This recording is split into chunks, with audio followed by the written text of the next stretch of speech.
Hello students, welcome again. Data communication की आज की इस क्लास में हम डिस्कस करेंगे CSMA, जिसे कि हम बोलते हैं कैरियर सेंस मल्टीपल एक्सेस। आज की क्लास शुरू करने से पहले I would like to request you again, please do subscribe my channel. तो अब शुरू करते हैं CSMA। हम पढ़ रहे हैं लैन नेटवर्क में medium access control MAC protocols. Pure ALOHA और स्लॉटेड अलोहा को हमने पढ़ लिया है। प्योर अलोहा और स्लॉटेड अलोहा में हमने ये देखा कि रेंडमली जो भी लैन नेटवर्क में नोड्स हैं जो डेटा भेजना चाहते हैं, वो जब भी उनके पास पैकेट रेडी है वो ट्रांसमिशन शुरू कर सकते हैं, या तो रैंडम टाइम पे या फिक्स टाइम पे। लेकिन अलोहा में जो हमें एफिशिएंसी मिली वो एफिशिएंसी 18 और अप टू द 36% मैक्सिमम थी। ठीक है, तो केवल 36% ट्रांसमिशन ही सक्सेसफुल हो रहा है, बाकी कोलिजन में आपका कन्वर्ट हो रहा है और रीट्रांसमिशन का केस बन रहा है। तो उसको थोड़ा सा इम्प्रूव किया जाता है CSMA से। CSMA का बेसिक कॉन्सेप्ट ये है कि जो लैन नेटवर्क होता है वो बेसिकली बहुत लिमिटेड डिस्टेंस का होता है। ठीक है ना, उसमें फारदेस्ट पॉइंट के बीच में जो डिस्टेंस है वो कम रहेगी, मैक्सिमम 500-800 मीटर, 1 किलोमीटर। तो फ्यू किलोमीटर्स में आपका लैन नेटवर्क जो है वो कन्फाइंड रहता है। तो हम इस कॉन्सेप्ट को काम में लेते हैं और हमें ये पता है कि अगर किसी नोड ने डेटा ट्रांसमिट किया तो उसका डेटा चैनल पे जैसे ही फ्लोट कर रहा है तो लास्ट नोड तक वो बहुत जल्दी ही पहुंच जाएगा इन फ्यू मिली सेकेंड्स और माइक्रो सेकेंड्स। ठीक है, तो ये जो प्रोपोगेशन टाइम है ये बहुत कम है। So instead of random transmission we could make all the nodes to go for sensing the presence of signal. ठीक है, तो यहाँ पे अगर आपका नोड C है बीच में, नोड D है बीच में, तो कोई भी नोड बिना कुछ सोचे समझे अपना डेटा फ्लोट कर दे केबल पे, उससे अच्छा ये है कि वो कैरियर सेंस करिए। कैरियर का मतलब है वो पहले ये देखे कि क्या कोई इलेक्ट्रोमैग्नेटिक बिट सीक्वेंस जो है वो केबल पे चल रही है। इसका मतलब कोई नोड अपनी इंफॉर्मेशन और अपने पैकेट्स को ट्रांसमिट कर रहा है। There is a transmission going on and you can say that the channel is busy. ठीक है, तो अगर उसको ट्रांसमिशन को रेंडमली शुरू करने से पहले ये कैरियर को चेक करे और अगर कैरियर सेंस का जो भी स्टेटस है वो वापस इसके पास आए और उसके बाद में ये नोड अगर अपना ट्रांसमिशन करना शुरू करे तो कोलिजन के चांसेस कुछ हद तक कम हो जाएंगे। तो कैरियर सेंस मल्टीपल एक्सेस में आप बेसिकली आप ऐसे बोलेंगे कि लिसन बिफोर यू टॉक। आप पहले सुनते हैं क्या स्टेटस है, कि क्या कहीं ट्रांसमिशन चल रहा है। ट्रांसमिशन चल रहा है तो आप वेट करें, और वेट किस किस तरीके से करना है उस हिसाब से आपके CSMA के टाइप हैं। आपसे different types of CSMA network पूछे जा सकते हैं, तो उनको हम डिटेल में डिस्कस करेंगे। CSMA का मतलब केवल ये कि ट्रांसमिशन करने से पहले आप एक सिग्नल भेजेंगे और उस सिग्नल के साथ आप कैरियर जो भी चैनल का स्टेटस है उसको वापस आप एक्नॉलेजमेंट भेजेंगे, और इस एक्नॉलेजमेंट के बाद आपको पता चलेगा कि या तो हमारी जो चैनल है वो बिजी थी या हमारी जो चैनल है वो आइडल थी, और इस स्टेटस के हिसाब से ये डिसाइड करेगा कि इसे ट्रांसमिशन करना है या वेट करना है। तो ये हो गया है CSMA का बेसिक कॉन्सेप्ट। अब ये कैसे चैनल को सेंस करेगी और कैसे कोई नोड ट्रांसमिशन करना शुरू करेगा उस पे बेस्ड हम CSMA के को दो मेजर कैटेगरीज में डिफाइन कर देते हैं, non persistent and persistent CSMA। आपसे पूछा जा सकता है कि explain non persistent CSMA network और परसिस्टेंट CSMA। परसिस्टेंट CSMA और ये बाद में और दो पार्ट्स में डिवाइड किए गए हैं। एक तो ये आपका random access non persistent CSMA और एक आपका स्लॉटेड। जैसे आपने अलोहा में रैंडम और ये प्योर और स्लॉटेड पढ़ा था उसी तरीके से। और परसिस्टेंट CSMA में फिर आप दो टाइप्स पढ़ेंगे, P परसिस्टेंट और 1 परसिस्टेंट। ओके, अभी मैं डिटेल में आपको डिस्कस करती हूँ कि इनका मीनिंग क्या है। तो इस तरीके से आपका क्लासिफिकेशन हो सकता है, CSMA फर्दर क्लासीफाई की जा सकती है और आपसे इनमें से किसी को भी एक्सप्लेन करने का पूछा जा सकता है। तो शुरू करते हैं नॉन परसिस्टेंट CSMA। पहले तो ये देखिएगा कि परसिस्टेंट का मतलब होता है लगातार, कंटिन्यूअस। ठीक है ना, persistence is the key to success. तो इसका मतलब होगा आपका लगातार, कॉन्टिन्यूअस। ओके, तो यहाँ पे जब भी CSMA परसिस्टेंट CSMA आए तो इसका मतलब ये कि जो भी नोड भेजना चाह रहा है अपनी इंफॉर्मेशन वो लगातार इस चैनल को सेंस करता रहेगा, लगातार बिना गैप के, ठीक है। और जैसे ही उसको चैनल बिजी से आइडल मिलेगी वो अपना ट्रांसमिशन शुरू कर सकता है विथ प्रोबेबिलिटी 1 और प्रोबेबिलिटी p। तो परसिस्टेंट का मतलब आप लगातार ऑब्जर्वेशन मोड में है।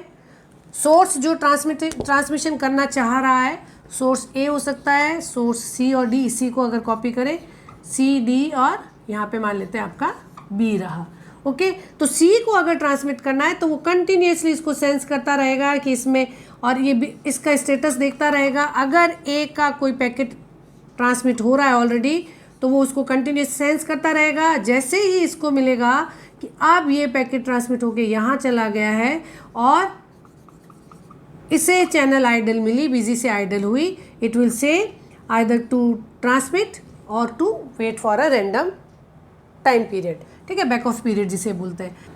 नॉन परसिस्टेंट पे एक गैप में ये चैनल को सेंस करता है। पहले इसने इंस्टेंट 1 पे इसको चेक किया, इसे स्टेटस मिला बिजी, ठीक है। तो ये एक रैंडम टाइम तक वेट करेगा नेक्स्ट अटेम्प्ट करने के लिए, ठीक। तो पहले इसने सेंस किया, इससे सिग्नल मिला बिजी, ठीक है। तो ये अब आगे इसको सेंस नहीं करेगा, ये एक गैप के बाद फिर इसको सेंस करना चाहेगा। अगर इसे वापस बिजी मिला तो ये जो गैप है जिसके बाद ये इसको सेंस करता है ये बढ़ता जाता है जनरली, है ना। पहले अगर इसने 5 सेकंड वेट किया तो फिर ये 6 या 7 सेकंड, ये क्या एल्गोरिदम आप अडेप्ट करेंगे, कौन सा फॉर्मूला एल्गोरिदम आप इसके वेट पीरियड का लगाएंगे, वो डिपेंड करता है नेटवर्क डिज़ाइन पे और कौन सा प्रोटोकॉल काम में ले रहे हैं। तो ये इसको सेंस करता रहता है। अगर नेक्स्ट अटेम्प्ट पे इसको मिला कि चैनल आइडल है तो ये ट्रांसमिशन शुरू कर सकता है, ठीक है। तो अब ये कभी भी जैसे ही आइडियल मिलते ही अगर ये अपना ट्रांसमिशन शुरू कर दे तो आप उसे रैंडम CSMA नॉन परसिस्टेंट बोलेंगे। और आइडियल मिलने के बाद भी वो अपने फिक्स स्लॉट का वेट करे, जैसे कि हमने अलोहा में बताया था कि ट्रांसमिशन के स्लॉट फिक्स कर रखे हैं कि ट्रांसमिशन शुरू होगा 0, 5, 10, 15 सेकंड पे। तो अगर इसे आइडल मिली 12 सेकंड पे तो ये 12 सेकंड पे ट्रांसमिशन ना करके अगर 15 सेकंड तक वेट करे और फिर ट्रांसमिशन शुरू करे तो आप उसे स्लॉटेड नॉन परसिस्टेंट CSMA बोलेंगे। तो नॉन परसिस्टेंट में आप इसको ऐसे एक्सप्लेन कर सकते हैं कि if you are not that much ambitious, और अगर आप बहुत ज़्यादा वर्कॉलिक नहीं है तो आप, या ऐसे मान लेते हैं कि अगर आपकी कॉल बहुत इंपॉर्टेंट नहीं है, कोई अर्जेंट कंडीशन नहीं है, तो आपने एक कॉल किया और आप अगर यूज़र बिजी है तो आप उस कॉल को रख देंगे। You are not going to reattempt और recall the next person. आप वेट करेंगे कि जब वो फ्री होगा तो बात कर लेगा, या फिर जब आपको आधे घंटे बाद याद आएगा तो फिर आप आधे घंटे बाद उसे कॉल करेंगे। आधे घंटे बाद भी अगर वो बिजी मिलता है तो may be you will be waiting for evening और फ्री टाइम व्हेनेवर जब वो आपको कॉल मिल जाए। तो ये नॉन परसिस्टेंट हो गई, ठीक है। परसिस्टेंट में ऐसा है कि आप लगातार उससे कॉल पे कॉल किए जा रहे हैं and you are sending a sign that something urgent is there and I would like to convey you, ठीक है ना। तो ये तो वो आपका नॉन परसिस्टेंट और परसिस्टेंट का बेसिक मीनिंग क्या है। अब ये था कि परसिस्टेंट CSMA में भी दो कैटेगरी हमें एक्सप्लेन करनी हो सकती है, P persistent and 1 persistent. P persistent और 1 परसिस्टेंट का क्या मतलब है कि नोड जो C है वो इसे कंटिन्यूसली ऑब्जर्व कर रहा है और यहाँ तक उसको ये जो चैनल है 1 परसिस्टेंट, ठीक है। कंटिन्यूसली इसको सेंस कर रहा है चैनल को, चैनल इसे बिजी मिलती है। जैसे ही इसे चैनल फ्री मिली, यहाँ पे इसने सेंस किया और ये आपका पैकेट आगे मूव कर गया है, पैकेट आगे मूव कर गया है। जैसे ही इसे फ्री मिला, ये probability 1, probability 1 means certainly it starts to transmit, okay, ये स्टार्ट कर देता है। P1 परसिस्टेंट का मतलब कि जब भी कंटिन्यूस ऑब्जर्वेशन में आइडल का स्टेटस चैनल का सेंस होता है, नोड जो है वो 1 प्रोबेबिलिटी के साथ means certainly it start to transmit. लेकिन P परसिस्टेंट में जब भी उसको बिजी से आइडल मिलती है channel, there is a probability P, ये कंफर्म ट्रांसमिशन शुरू करे दें, ऐसा नहीं है। हो सकता है कि ये जो सी नोड है वो ट्रांसमिशन शुरू भी कर दे या फिर एक pre defined back of period के लिए ये वेट करे, ट्रांसमिशन एक डिले के बाद शुरू करे। तो P प्रोबेबिलिटी है ट्रांसमिशन की और 1 माइनस P प्रोबेबिलिटी जो है वो है डिलेड ट्रांसमिशन की। ओके, डिलेड ट्रांसमिशन तो होगा लेकिन डिलेड होगा। ओके, तो ये P परसिस्टेंट का मतलब है कि वो कंटिन्यूअसली उसे सेंस किए जा रहा था, लेकिन आइडियल मिलने के बाद भी इट्स नॉट श्योर कि वो हाथों हाथ कंटिन्यूअसली ट्रांसमिशन शुरू कर देगा क्या। तो कौन सा एल्गोरिदम काम में लिया जा रहा है उसी हिसाब से आपका ट्रांसमिशन अलाउड होगा। ठीक है, तो ये बेसिक कॉन्सेप्ट हुआ कि CSMA के कितने टाइप्स हो सकते हैं और कैसे कैसे नोड को ट्रांसमिशन करना अलाउड हो सकता है। ठीक है, तो हम यहाँ पे एक जो हमारी नॉन परसिस्टेंट CSMA है, जो अपना एक जनरलाइज CSMA का नेटवर्क है, उसको डिटेल में डिस्कस करके और उसका थ्रूपुट जो है वो कैसे कैलकुलेट होगा और इसमें एफिशिएंसी आपको किस तरीके से किस किस पैरामीटर पे डिपेंड करेगी उसका एक डिस्कशन कर लेते हैं। तो जब हम बात करते हैं CSMA की, तो CSMA में थ्रूपुट को कंपेयर जनरली आपका जो थ्रूपुट है ये ऑफर्ड लोड पे डिपेंड कर रहा था अलोहा में। तो यहाँ पे आपके पास एक और पैरामीटर होगा जिसे कि आप पढ़ेंगे, दैट इज A।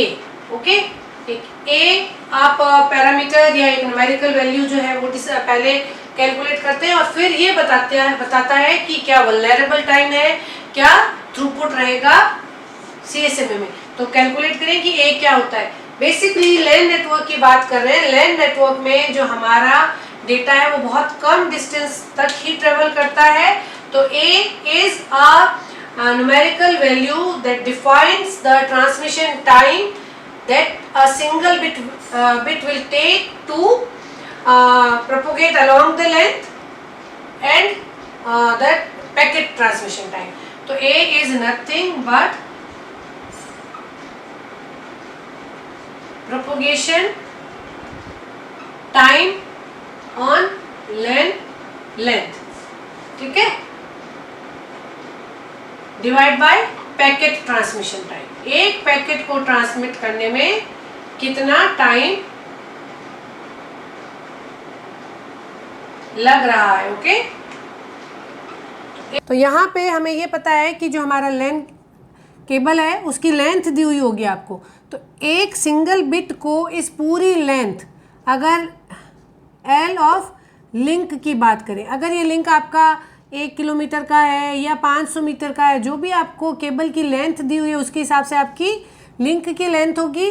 और इलेक्ट्रोमैग्नेटिक सिग्नल का इस केबल पे, अगर आपकी कॉपर केबल है या जो भी है, एक वेलोसिटी होगी। तो आप इससे कैलकुलेट करते हैं कि propagation time to the farthest, ठीक है, जो आपके एक्सट्रीम पॉइंट्स हैं A और B, उनके बीच में सिग्नल को प्रोपोगेट होने में कितना टाइम लगेगा। तो V by L of link से आप प्रोपोगेशन टाइम जो है वो TPROP प्रोपोगेशन कैलकुलेट कर सकते हैं कि एक बिट को पहुंचने में कितना टाइम लगेगा। ये रेशियो T प्रोपोगेशन, और दूसरा अगर आपकी जो बिट है जो आपका पैकेट है वो किस लेंथ का है उसके हिसाब से आप TP कैलकुलेट करते हैं। ये हम आप अपने अलोहा और स्लॉटेड अलोहा के वीडियोस में बहुत डिटेल में डिस्कस कर चुके हैं कि कितनी लेंथ का आपका पैकेट है और इस लैन केबल पे क्या kbps स्पीड है, उससे आप TP कैलकुलेट करते हैं। तो TP और प्रोपोगेशन टाइम से आप A equals to T propagation divide by TP, ठीक है। पैकेट, ये पैकेट है, ओके, दोनों में कंफ्यूज ना हो। तो इसके रेशियो को आप A बताएंगे और ये बहुत कैलकुलेशन में काम आएगा जब भी आप उसका वल्नरेबल टाइम या थ्रूपुट कैलकुलेट करेंगे। तो किसी जनरलाइज CSMA के थ्रूपुट को या उसके सक्सेसफुल ट्रांसमिशन को और कोलिजन के चांसेस को डिस्कस करने के लिए यहाँ पे मैंने एक डायग्राम ड्रॉ किया है जो डिफरेंट स्टेशंस जो कि CSMA पे बेस ट्रांसमिशन कर रहे हैं उनको बता रहा है, ठीक है ना। ये वाला जो ब्लॉक है ये आपका नॉन परसिस्टेंट CSMA है।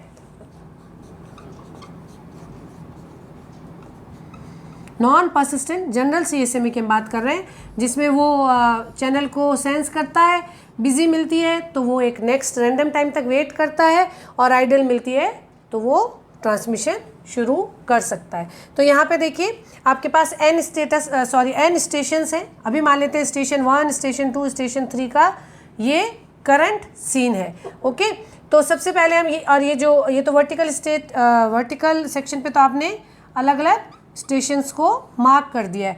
एक्सिस पे आपका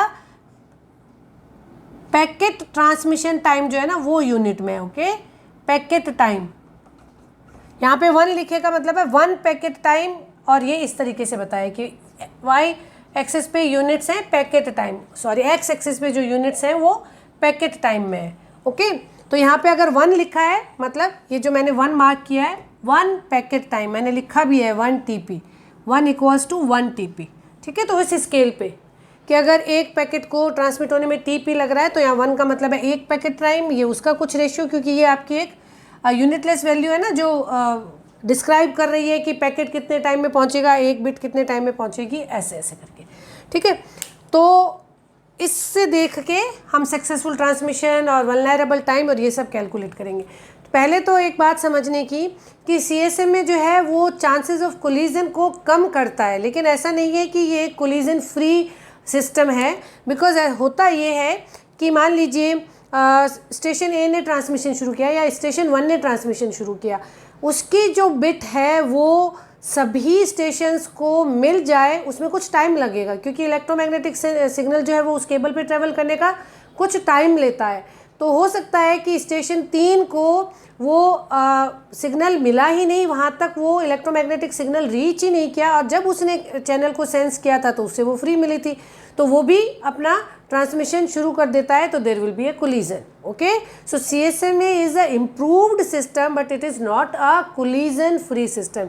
यहाँ पे भी कोलिजन होता है, और ये सब डिपेंड करता है कि क्या आपका वेटिंग टाइम है और आपने ट्रांसमिशन करना कब शुरू कर दिया। तो ये सारी जो जनरलाइज कॉन्सेप्ट है वो हम इन सब चीज़ों से समझने की कोशिश करते हैं।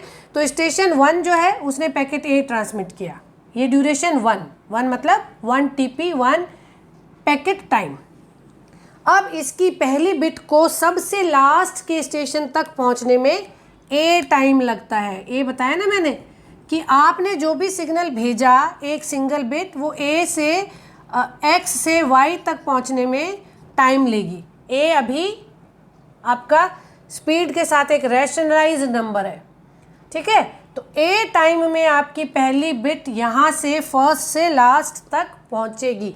इसका मतलब कि अगर कोई भी दूसरा स्टेशन इस TP और A के बीच में अगर ये पहुँचने से पहले ट्रांसमिशन शुरू कर देगा तो वहाँ पे एक कोलिजन हो जाएगी। तो सक्सेसफुल ट्रांसमिशन हो उसके लिए कितने टाइम तक नो अटेम्प्ट होना चाहिए? एक तो पूरा पैकेट, उस पैकेट के बाद A, तो 1 + A TP is the time required for a successful transmission. Okay, तो 1 + A यूनिट क्या है? TP यूनिट है पैकेट टाइम। तो 1 + A टाइम तक अगर किसी ने भी 1 + A TP टाइम तक अगर किसी ने भी दूसरा अटेम्प्ट नहीं किया तो बिना कोलिजन के आपका जो पैकेट है वो आगे तक पहुंच जाएगा। दूसरे केस में आते, यहाँ पे इस टाइम तक आपको आपकी चैनल जो थी यहाँ तक ट्रांसमिशन चल रहा था, कोई नहीं हुआ, इस स्टेटस को आप कोई अटेम्प्ट नहीं किया जा रहा, यहाँ तक तो आपकी चैनल बिजी थी।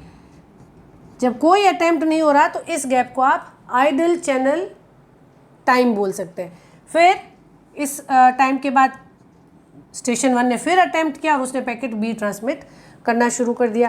पैकेट का टाइम और A, ये गैप जो कि उसको लास्ट नोड तक पहुंचने में, जब तक कि लास्ट नोड उसे सेंस कर पाए, तो हम ये एक डॉटेड सेक्शन भी बता देते हैं कि भाई ये वाला टाइम भी कोई ना अटेम्प्ट करे और इतना टाइम उसको आगे तक पहुंचने में लगेगा।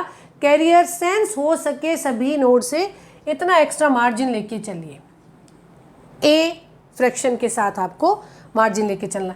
आप पैकेट B ट्रांसमिट करना शुरू कर दिया स्टेशन 1 ने, ये चल रहा है, ठीक है।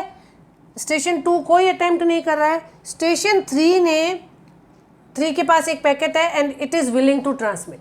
इसने सेंस किया और ये पैकेट इस तक पहुंचा ही नहीं, इसने सेंस किया, इसके गामा टाइम के बाद इसने ट्रांसमिशन शुरू कर दिया। Okay, if gamma is less than a, okay, gamma is greater than 0 less than a, there will be collision. Okay, a का मतलब इस पैकेट को ये सेंस कर सके वहाँ पर आपको ए टाइम पीरियड तो चाहिए ही चाहिए, ठीक है। तो अगर ये ए से पहले ही ट्रांसमिशन शुरू कर देता है तो अब पैकेट बी और सी साइमल्टेनियसली लाइन पे चल रहे हैं and there is a chance of collision. But if gamma is greater than a, no collision. Okay, तो आप ये देखेंगे कि ये जो दो पैकेट के ट्रांसमिशन में जो गैप है गामा, ये अगर ए से कम रहता है तो कोलिजन हो जाएगा और ए से ज़्यादा है तो कोलिजन नहीं, सक्सेसफुल ट्रांसमिशन। हाँ, अगर गामा ए से ज़्यादा है तो ये सेंस कर लेगा कि there is a carrier, there is a signal और there is a packet over the channel और मुझे ट्रांसमिशन नहीं करना है। ओके, तो इसने जब सेंस किया तो ये सिग्नल यहाँ तक पहुँचा ही नहीं था और इसने अपना ट्रांसमिशन शुरू कर दिया। तो देखो अब ये इसको चैनल कितनी देर तक बिजी मिलेगी, गामा +1 + ए का मतलब जब तक ये लास्ट तक नहीं पहुंचेगा। तो 1 + gamma + a, this time the channel will be reflecting as the busy to all the nodes. सभी नोड्स को वो बिजी दिखेगी जब भी वो उसको सेंस करना चाहेंगे, as well as this is the collision time for non persistent CSMA। तो कोलिजन टाइम आपका हो जाता है 1 + गामा + ए TP। इस ड्यूरेशन तक चैनल बिजी दिखेगी और कोलिजन का जो चांस है वो क्लियर होने में लगेगा। ओके, तो मैंने आपको बहुत ब्रीफ में समझाने की कोशिश की है कि परसिस्टेंट और नॉन परसिस्टेंट CSMA क्या होता है, और अगर आपको डिस्क्रिप्टिव आंसर लिखने के लिए कहा जाए तो आप इस तरीके से इसको समअप करेंगे। आपसे पूछा जाए कि सक्सेसफुल ट्रांसमिशन और कोलिजन को एक्सप्लेन करो तो आप इस तरीके से करेंगे और इसके बाद हम इसका थ्रूपुट का डिस्कशन करते हैं। ओके, तो नेक्स्ट हम मेंशन करते हैं throughput for a non persistent CSMA, that is G(e⁻⁴ divide by G1 + 2a + e⁻⁴ okay, अगर आपको इसका डिटेल डेरिवेशन चाहिए तो please do mention in the comments. मैं आपको इसका डेरिवेशन भी डिटेल में करवा दूंगी जो थोड़ा सा टेक्निकल डिस्क्रिप्शन है। तो अगर आपके सिलेबस में ये है तो मैं मेंशन कर सकती हूँ, अदरवाइज़ आप इसे समझने के लिए काम में ले सकते हैं कि थ्रूपुट जो है वो आपके वल्नरेबल टाइम और ऑफर्ड लोड पे इस तरीके से डिसाइड करता है। और जी आपका ऑफर्ड लोड है, कैसे कैलकुलेट करते हैं हम अपने प्रीवियस वीडियो में डिटेल में सीख चुके हैं। और ए वल्नरेबल टाइम है, A is the ratio of T propagation divide bye T packet. Propagation time signal को लेंथ तक चलने में लगने वाला टाइम डिवाइड बाय पैकेट को ट्रांसमिशन में लगने वाला टाइम। तो आप इसे राइट डाउन कर सकते हैं अगर आपसे पूछा जाए, और आप इसको अगर कोई आप न्यूमेरिकल वैल्यू दे के आपसे सक्सेसफुल ट्रांसमिशन का टाइम पूछे, आपसे बिजी कितनी देर रहेगी वो टाइम पूछे, तो busy hours will be for 1 + gamma + a TP and successful transmission के लिए 1 + ए TP। और ये आपका थ्रूपुट का जनरल फॉर्मूला है जिसे आप अपनी नोट्स में इंक्लूड कर सकते हैं। तो आई होप CSMA क्या है और CSMA पे अगर थ्योरेटिकल कॉन्सेप्ट या आपसे कोई एक पर्टिकुलर टाइटल दे के उसे डिटेल में एक्सप्लेन करने को कहे तो आप उसे डिस्क्राइब कर सकते हैं। आपसे CSMA का जनरलाइज्ड या आपको डिफरेंट टाइप्स ऑफ CSMA पूछा जा सकता है, या आपसे successful transmission and collision concept in non persistent CSMA तो ये बताएंगे, और अदरवाइज आप इसको डिटेल में बताएंगे। ओके, आई होप ये इस तरीके से आप डिफरेंट फॉर्मेशन ऑफ जो क्वेश्चंस बन सकते हैं उनको बहुत अच्छे से राइटअप में कवर कर सकते हैं।